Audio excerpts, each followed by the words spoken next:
Assalamualaikum warahmatullahi wabarakatuh. Selamat pagi, selamat siang, dan selamat malam kepada anak-anakku semua. Sebelumnya, bagaimana kabar kalian? Sehat? Alhamdulillah. Bertemu lagi dengan saya dalam pelajaran bahasa Indonesia. Nah, sebelum kita memulai pembelajaran, yuk kita berdoa terlebih dahulu menurut agama dan keyakinan masing-masing. Berdoa dimulai. Berdoa selesai. Oke, pada pertemuan kali ini kita akan belajar mengenai hikayat. Sebelum itu, Bapak mau tanya nih, apa sih hikayat itu? Ada yang tahu? Nah, kalau sudah tahu, alhamdulillah, berarti wawasan kalian sudah dikatakan luas, dan bagi yang belum tahu, jangan khawatir nih. Oleh karena ini, yuk kita sama-sama simak pembelajaran ini. Hikayat adalah suatu prosa yang mana dalam prosa itu menceritakan tentang kehidupan raja ataupun bangsawan yang ada di istana. Nah, akan tetapi tidak hanya kehidupan raja atau bangsawan saja anak-anak, tapi itu juga bisa menceritakan tentang orang suci ataupun tokoh-tokoh terkenal yang mana itu memiliki kekuatan atau mukjizat yang jika kita pikir secara rasional itu tidak masuk akal. Nah, itulah hikayat.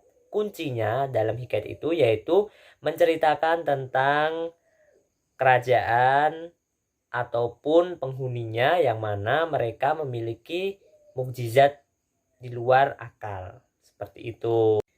Pasti kalian bertanya-tanya, apa sih tujuan dari hikayat itu? Nah, tujuan dari hikayat yang pertama itu sebagai sarana untuk menghibur.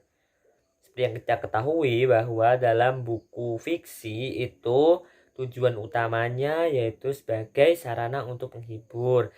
Karena apa? Karena isinya kebanyakan itu ataupun memang isinya dari buku fiksi itu hal yang tidak nyata terjadi atau imajinasi. Sehingga apa? Sehingga kita ketika membacanya rasanya kita seperti terbawa ke dalam situasi ataupun alur dari cerita itu. Nah, itu tujuan yang pertama. Yang kedua yaitu untuk menumbuhkan jiwa kepahlawanan. Nah, dalam hikayat itu kan menceritakan tentang sikap rela berkorban ataupun sikap pantang menyerah dari tokoh utama yang memiliki mukjizat.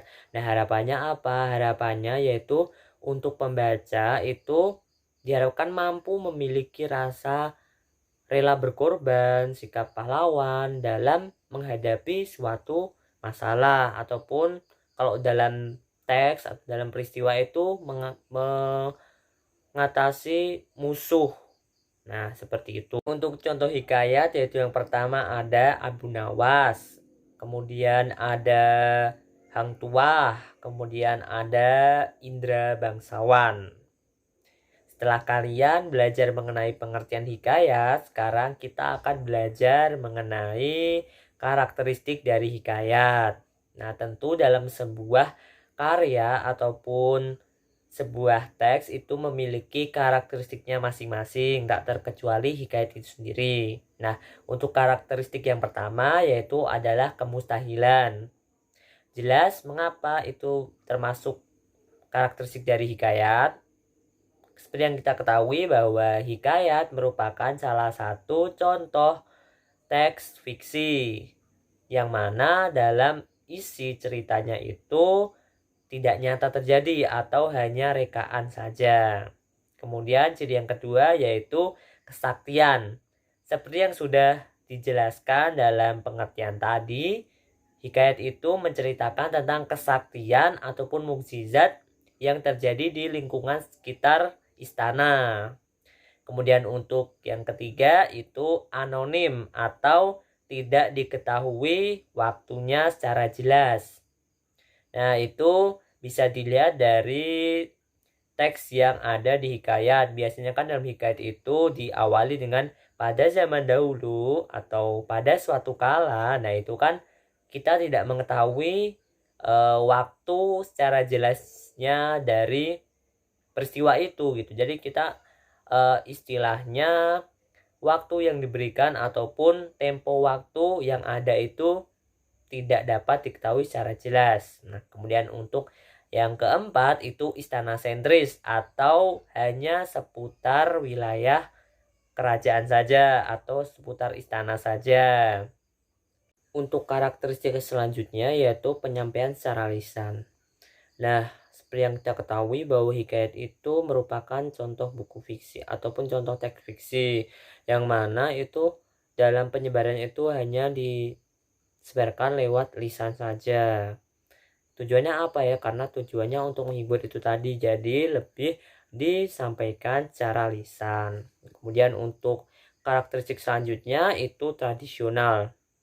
Jelas itu termasuk karakteristik karena apa? Karena latar belakang dari hikayat itu kan kebanyakan ataupun memang latar belakang tentang kerajaan ataupun istana. Nah, tentunya itu hanya ada di zaman dahulu saja. Nah, oleh karena itu dalam menjalani kehidupan itu tentunya belum ada teknologi-teknologi modern. Nah, itu dikatakan tradisional. Nah, kasus lain yaitu dalam hikayat itu hanya menceritakan tentang adat istiadat zaman dahulu saja ataupun adat istiadat kuno. Contohnya adat istiadat kuno yaitu misalkan kawin paksa. Nah, itu merupakan salah satu contoh adat istiadat kuno. Kemudian yang terakhir itu mendidik moral. Nah, jelas itu termasuk karakteristik yang terakhir karena apa? Seperti yang telah kita ketahui tadi bahwa tujuan dari hikayat itu untuk menumbuhkan rasa rela berkorban. Nah, itu kan pasti tidak jauh dari yang namanya kejernihan moral. Nah, itu merupakan karakteristik dari hikayat. Nah, setelah kita belajar mengenai karakteristik, kita belajar mengenai nilai-nilai yang terkandung dalam hikayat. Ada apa aja? Pasti kalian sudah penasaran kan? Yuk simak pembelajaran ini. Nilai yang pertama yaitu nilai budaya.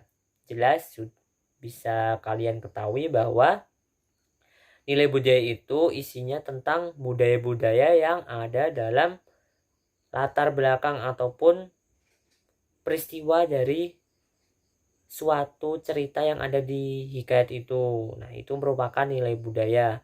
Intinya itu tentang kebudayaan masyarakat itu sendiri ketika digambarkan dalam teks itu. Nah, kemudian untuk nilai yang kedua yaitu nilai moral. Nah, nilai moral ini berkaitan dengan akhlak ataupun perilaku yang ada dalam teks itu. Misalkan dalam teks Abu Nawas, nah itu nilai moralnya apa? Nilai moralnya kita pasrah terhadap keadaan yang kita hadapi ataupun yang kita jalani. Nah, itu termasuk nilai moral ikhlas dalam menjalani hidup. Nah, contoh lain misalkan dalam sebuah kerajaan, nah itu kebetulan dalam raja itu dalam lingkungan istana itu memiliki ada musuh, ada misalkan ada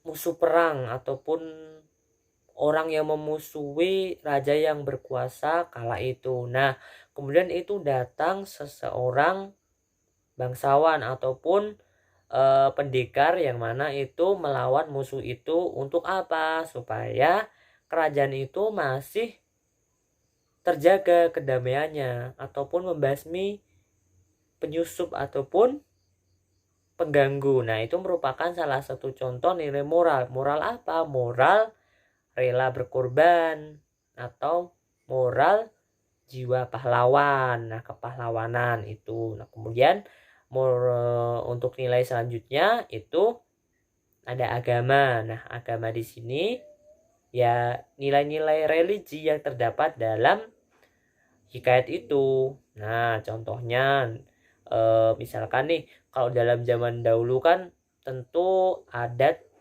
tentang Hindu ataupun Buddha itu kan masih sangat kental ya. Istilahnya kalau misalkan dalam budaya Jawa itu kejawen. Nah, itu kan masuk ke dalam nilai agama pada kala itu. Nah, intinya dalam nilai agama itu berisi tentang tata cara bagaimana sih orang-orang yang digambarkan dalam teks itu menjalani ritual keagamaan mereka. Ataupun dalam kata lain, bagaimana sih cara mereka dalam mengabdi ataupun dalam menyembah Tuhan yang mereka percayai. Itu merupakan nilai agama.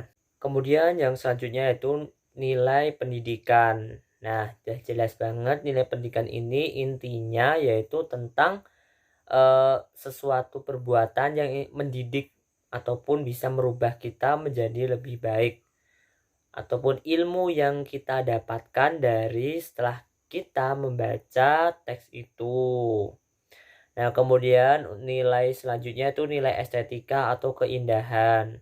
Nah, dalam hikayat itu memiliki keindahan tersendiri, entah itu dari latar belakang ataupun sikap tokoh ataupun dari alur cerita. Nah, itu masuk ke dalam nilai estetika. Nah, yang terakhir itu ada nilai sosial, yaitu nilai tentang bermasyarakat. Itu merupakan nilai yang tergandung ataupun jenis-jenis nilai yang ada dalam hikayat. Oke anak-anak, itu tadi materi pembelajaran kita pada pertemuan kali ini. Nah, kita sudah belajar mengenai pengertian hikayat, kemudian tujuan hikayat, karakteristik hikayat, dan nilai yang terkandung dalam hikayat. Itu ya. Nah, untuk tugasnya yaitu silakan kalian mencari contoh teks hikayat. Kemudian kalian buat review. Nah, isi reviewnya apa? Yaitu tentang isi dari hikayat itu menceritakan tentang apa. Nah, kemudian juga kalian sebutin tuh nilai moral yang terkandung dalam hikayat itu ada apa aja. Nah, kalian sebutin, tulislah dengan bahasa kalian sendiri. Ingat ya, kalian kerjain tugas itu sebagai sarana latihan kalian. Nah, untuk pertemuan selanjutnya kita akan belajar mengenai cara membandingkan nilai dan unsur kebahasaan dari teks cerita rakyat dan hikayat. Sekian yang bisa Bapak sampaikan. Pesan Bapak pada kalian semua yaitu tetap jaga kesehatan, jaga imun, dan tetap belajar. Tak kalah penting kalian harus tetap semangat meskipun kalian belum bisa bertatap muka secara langsung. Nah, jangan lupa nih kalian buka-buka lagi materi sebelumnya ataupun ulang lagi materi ini agar apa? Agar kalian tidak lupa terhadap materi ini. Nah, terima kasih atas perhatian anak-anak semua. Wabillahi taufiq wal hidayah. Wassalamualaikum warahmatullahi wabarakatuh. Tetap semangat. Bye.